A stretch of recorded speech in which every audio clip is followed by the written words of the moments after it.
guys, welcome back to Strong Successful Male. So for today, I have the entertaining story for you, titled, Why Am I Being Punished for Enjoying SEX? And a big shout out to Carl for sending this story. And guys, this is about a gal, she's 27, and long story short, she is having a freaking meltdown because for the first time in her life, she's being rejected by a guy. And why, you may ask, is she being rejected by a guy? Because her body count number is so high that he's completely repulsed by her.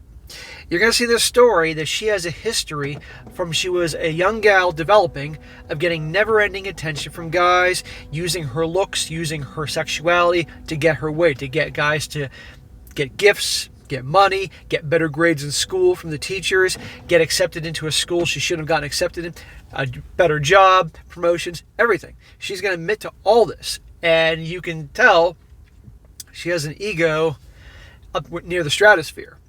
And lo and behold, after she's 27, after years of riding the carousel and claiming she's had like 300 dudes, which I think that number is way higher than that because she's never going to admit the real number. She met a guy she really liked. She's tired. She's looking for love. And well, when that guy finds out about her history, whoosh, see ya. And she's having a freaking meltdown over this, thinking it's not fair and blah, blah, blah. And I'm doing this aside from the entertainment factor to demonstrate you're going to see a lot more of this because over the decades, thanks to the feminist movement or the bowel movement, whatever you want to call it, same thing, encouraging gals through the S-word revolution, that the idea, the mentality, the narrative now is you can't be strong and empowered unless you're hooking up with every dude in town. And if guys can do that, then the girls can do that. And they certainly are.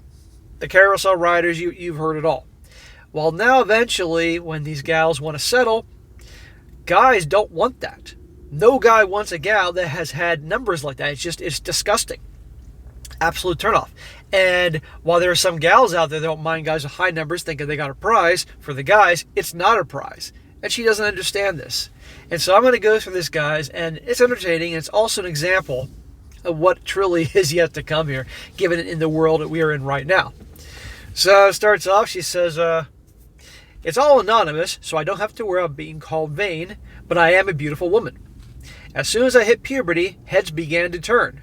Boys and men would always comment on how beautiful I am, and I even got attention from my dad's friends. There you go. I lost my virginity early on to the most popular boy at school, and after the initial few times, I realized I really, really liked sex. I enjoyed everything about it. I enjoyed how it made me feel, and most of all, the intention I got from it. So right there, she lost it to the most popular guy at school, status, and she really likes the attention she gets. Attention validation. All my friends at school were boys, and I know all the girls hated me because I took attention from them. By my late teens, I had a busty chest, curves in all the right places, and the whole blonde hair and blue-eyed package. Yeah, the girls hated her because, well, that's understandable, but the girls didn't trust her. They didn't want her around their boyfriends. And she said, right here, I love the attention. Okay? And the reason she has so many guy friends is for one reason only, because they want a chance to hook up with her. End of freaking story. But it's not like she's this poor, sweet, innocent gal that is a victim of, say, her looks. She uses this completely to get what she wants out of people. I'll admit I did use my looks to my advantage. Right there. I dressed provocatively and in a way to accentuate my features and open up a lot of doors for me. Imagine that. My grades were good, but not that good, and I only got into my first choice university because the interviewer really, really liked me. I know because of the way he was leering at me and the way he found every opportunity to touch me.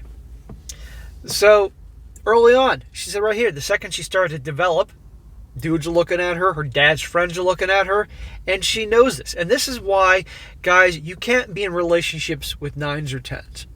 And one can even debate about the 8s. Because from an early age, their beauty starts coming out, and they start getting special treatment from guys.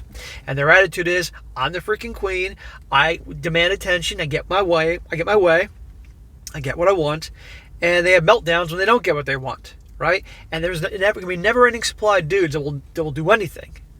Don't care to get her. And it's absurd that she gets all this special treatment, but guys are fucking morons. Let's be honest here. And I want to point this stuff out so you guys don't act like these guys that give somebody like this special treatment or anything like that. It goes on. At university, I went out on a lot of dates. Is that what she calls them? I never insisted, but the guy would always pay, and I was always showered with gifts. Smack to those guys. I rewarded this either with sex or at least something sexual.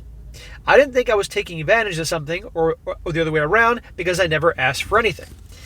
She didn't ask for anything, but they knew, obviously, if they were going to have their fun, there was a price. It's always a business deal. The older I get, guys, the more it's obvious. All relationships are business deals. Each party is getting something out of it. And to say that's not true, you're fooling yourselves.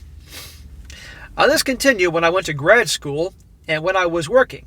I got a promotion because I know my boss wanted to sleep with me and wanted to work closer with me. When online dating became big, I really hit my stride. I had a date almost every night, I think for a few months. I didn't always have you-know-what with them, but I was never spoiled for choice. So in other words, she got a free dinner every night. By the time I was 27, I had you-know-what with 128 guys. And she says, I kept a note. And done something sexual with another 167. Whatever numbers she's giving here, multiply times 3. I guarantee these are not her real numbers. I was always careful and insisted they wore condoms and routinely got checked. I also have an implant to stop anybody from ruining my fun. Well, whatever that means. She says, I wanted something more though. I enjoyed the sex and still do, but I was a bit lonely as my encounters began to seem really meaningless. I don't have any friends because women hate me and men only really see me as something to conquer. I wanted someone who'd be at home for me, essentially. So at 27 years old, after years and years of riding the carousel, getting more sausage than a freaking grocery store, now she's ready to have somebody at home to be with and all that. And there's a reason women hate you. Now, let's be honest, they're all in competition with each other and they all hate each other. And there's no one more that a woman hates than a beautiful woman, okay? But still, there's a reason they want to be friends with you, because you want to hook up with every dude left and right. And yeah, guys are interested in you for one reason only. But if you think all of a sudden that she can now switch it off and be the relationship gal after like 300 dudes, and again, that number is probably triple, good luck. Scientific studies have proven about the whole pair bonding thing here. She says, a new guy started at work and I was instantly smitten.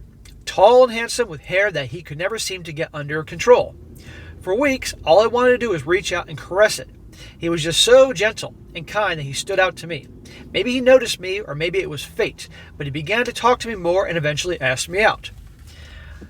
Oh, a guy asked you out, that's fate. Isn't that kind of normal for you? I didn't want to rush things, even though I wanted to do nothing more than jump him, so I let him take the lead. Notice she said I didn't want to rush things. Notice when the gals are ready to settle down to find their relationship guy, they don't rush things. Meanwhile, if it's Chad and Tyrone, they'll rush things right in the bar or the club bathroom. Minutes after meeting them sometimes. How many of you guys have literally been in a bar or club talking to a chick, and within minutes, she's making out with you? Right? But with the guy they really want, the nice guy to settle down with, because they're done their carousel phase temporarily, then they want to take their time. I didn't want to rush things, blah, blah, blah, so I let him take the lead. We went out on 5 dates before he even kissed me, and then it was just a peck on the lips. After about 2 months of dates, I really couldn't hold it anymore, and I invited him for a round in my flat so I could cook for him. My plan was to open the door wearing nothing but an apron and let it go from there. The date was supposed to be tonight. It didn't work. He was really embarrassed and wanted to leave. I managed to convince him to stay and talk to me, and I tried to explain that I really liked him, but I wanted it to progress from just PG-13 dates. He got quiet for a bit and explained that he only had you-know-what with one woman, his school sweetheart, and they'd broken up a few months back. He liked me, but wanted to take things slow as he wanted to be sure. My heart melted, and I said I'll do anything to make him feel comfortable. I told him how much I liked him. So this is a guy who slept with one woman. One woman, his former love, and it ended. Obviously, riding the clam carousel is not important to him. There is no way this is going to work. Okay? And obviously, I don't know how this dude doesn't know about her, because there's no way, because this is a coworker. There's no way that he did not hear about her from the other coworkers. There's no way. But okay, it's fine. Let's. I think he's new, so he doesn't know. But still. Then he asked the question that I was dreading. I should have lied to him or refused to answer, but I just couldn't force myself and told him. The look of disgust on his face hurt so much. It's like he couldn't see me as a person anymore and just saw a number that doesn't define me. Honey, that number does define you. Come on here. 300 plus, and we don't believe that number. He didn't say anything and just left. I called and texted, but he didn't answer. And then everything started to go to voicemail or showed as sent only.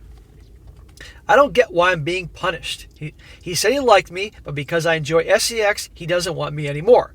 We spent hours talking after dates and have everything in common, but because I didn't have a school sweetheart or whatever, I'm not worthy. So that is the end of her little thing here. So where do I begin? There is no way. Okay, fine. They got along well on the dates. Okay, that's cool. And she really likes him. Okay, that's cool. But if she says, why am I being punished for this? Well, first of all, it isn't always about you, honey. You've got a massive ego. You're not going to work with this guy. This guy, when it comes to the sex, that means something to him. Okay, he likes to do that with someone he's close with and all that. This girl has, again, her number, we don't believe that number, but the number she's giving, around 300 of S-word activity, obviously it's not a big deal to her. And it is to him. There's no way it's going to work. And number two, no guy wants to get in a relationship with a gal, and this guy's a relationship guy, probably thinking about the big M at some point, wants to have somebody serious, let alone a potential wife, that has that kind of a history. That's disgusting. You can like the sex. It doesn't mean you got to hook up with every dude in town. Okay? And in this case, probably the fucking city. I mean, the 300 she's given is probably like 1,000. Right? You can enjoy it, but you don't have to hook up with every freaking dude. And it'd be one thing if she had, at 27 years old, a certain number, right? Like say she had 10 boyfriends, and then she had 10 dudes. Now, a college freshman who's good looking can get 10 dudes just on the first day on campus when she starts her freshman year. Let's be honest. But let's just say you had a gal that had 10 different dudes she hooked up with. Fuck it, 20. Well, that's too much in my opinion, disgusting, but let's say 10. Because she had 10 boyfriends. 10 boyfriends in 12 years. Okay, she's sleeping with somebody she has a relationship with, fine, that's one thing. But that kind of number is purely just literally like next, notch in the belt. It's a turnoff, and guys don't want that. No guy, any self-respect wants that as a serious girlfriend, like that, except unless they're into that lifestyle. So newsflash, that is something that she can expect, and something that gals nowadays are going to expect. They didn't really think about the big picture when they're younger. Again, the narrative is that you're empowered, so therefore you can do what the guys supposedly do. And believe me, most guys don't have any numbers anything close to that. And this is what you get, right? But just the whole thing, I'm being punished, all that, this guy doesn't want it. End of story. And, when it comes to, it gets to the point, what's interesting to me is, people just literally, and it goes both ways, men and women, that it gets to the point that you see enough boobs, you see enough asses, you see enough hoo-haws, it's not really a big deal after a while, And yet the conquest goes on both sides. I mean, I'll give you an example. I've been to Europe. I've been to different European countries many times. England, Portugal, France, Ireland, Northern Ireland, Italy. I've seen a lot of freaking churches and castles. There's churches and castles all over Europe. You get to the point, as much as you may enjoy history or architecture or anything like that, that once you see enough churches and castles in Europe, you've seen them all. Sure, Versailles and St. Peter's Basilica, the Vatican, a little different, but you get my point. It's the same thing with body parts on women. So it's it gets to the point that these high numbers are just almost to have high numbers. You see what I mean? You can have a good relationship and enjoy all the sex you want. But in her case was this ridiculously high number, and this is what's going to happen. So stop complaining. This is going to be a reality here, and you chose to do what you did, and you're going to have to account for that. And again, this is what we're going to have more and more as time goes on. And you're going to notice more and more attempts to shame guys for, God forbid, not wanting to be in a relationship with a gal like this. It's a turn off. It's nasty. Just how women out there would have a right to be repulsed by a guy that would have crazy high numbers like that too. But it's obviously a lot easier for a gal to have way, way, way bigger numbers than your average guy, even a good-looking guy. You compare a girl who's a 9 and a guy who's a 9, that girl who's 9 is going to have a way bigger list than he is. Absolutely. Now, real quick, I'm going to read a few comments here before I wrap this up. One guy says, the entitlement is just shining through. I wonder if she's upset that he's not a toy like the other guys were. She said herself that her prior arrangements were transactional. The guys would pay and give her gifts, and she rewarded them with the sex or sexual acts.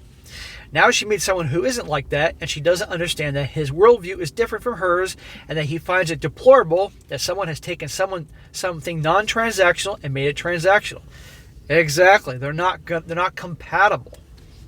And don't get me started the fact that she can settle for a nice guy here, because eventually when they've been run through, they settle for the nice guy, and the nice guy is never going to get the same treatment as the other guy. It's just not going to work.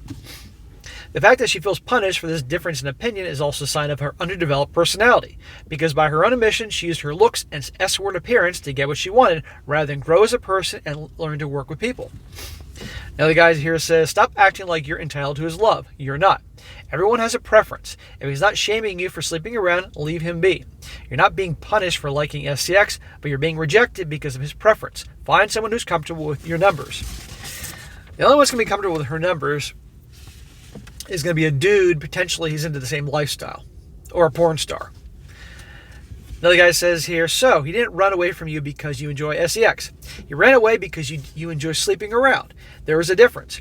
Everybody has different standards and boundaries. It seems like he sees sex as a sacred and something only to be done with the right person. There's nothing wrong with either, but it means that you are not compatible, and that's fine. But you're not being punished for anything, let alone enjoying sex. Respect his boundaries. Find someone who also sleeps around and doesn't care.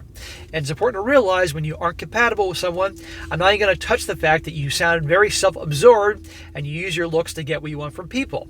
That will not be something you have to lean on forever. Yeah, the point is she's going to age eventually. Those boobs are going to sag. She's going to get wrinkles around the eyes. Her ass is going to get cottage cheese ass. Her legs are going to get chunky, and she's not going to be as physically desirable. Maybe she's a 9 now. Well, she'll then be 8. Then a 7, then a 6, then a 5. And sure, she'll be able to still find dudes that'll hook up with her, but still.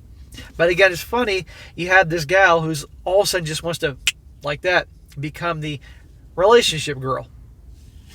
Not going to work. And last one, this was awful to read. So you're mad at him for what? Because he has preferences, doesn't like a high body count partner? Because your looks are not everything to him and he's looking for love and has some issues because of being hurt in the past. Your body count seems to be a big thing for you and you talked a lot about your looks. Irrelevant details, advantages you got, but this should not be very shallow relationships with other humans. Leave this guy alone. You both don't match. End of story. So there you go, guys. That'll be pretty entertaining. But this is what you can expect to see more and more of. And if you guys are dating in relationships, maybe some of you've experienced this when you start dating a gal and she's damn good looking and she's maybe in her late 20s, probably looking to settle. And then you find out that she's had quite the adventures, and you're like, nope. You may deal with this, her throwing a fit, and maybe some of her friends trying to shame you or some bullshit like that. Don't fall for it. If this is not what you want, do not get in relationships like this. But these young gals have to learn and understand early on that if they're going to be, sure, they may have the freedom to go do what they want to do, but there are going to be consequences down the road. But, well, nowadays nobody wants to ever be accountable for their actions or deal with consequences because there's always someone else to blame or something like that. But all right, guys, that is it for today. Be sure to comment down below. Let's think about this. Let me know if you had an experience with this where you're out with a gal, you liked her, then you found out about her past, and you're like, nope, not happening. Let's hear about it. And be sure to like the video, share with your friends, and subscribe. And I'll catch you next time.